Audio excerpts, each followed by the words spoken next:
A nationwide teacher shortage is impacting Maine schools. With weeks until students return, some districts are dealing with vacancies. Just days ago, the Maine Department of Education shared a list of areas impacted by the shortage of teachers. It lists 12 areas, also including another concerning category, teachers of students with disabilities. The union representing most Maine teachers, the Maine Education Association, shared a list of vacancies by district.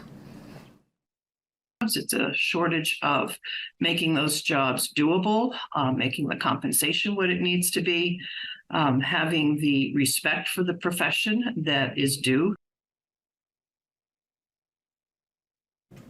Earlier this year, the Department of Education launched an effort intended to develop, support, and sustain the education workforce called Teach Maine.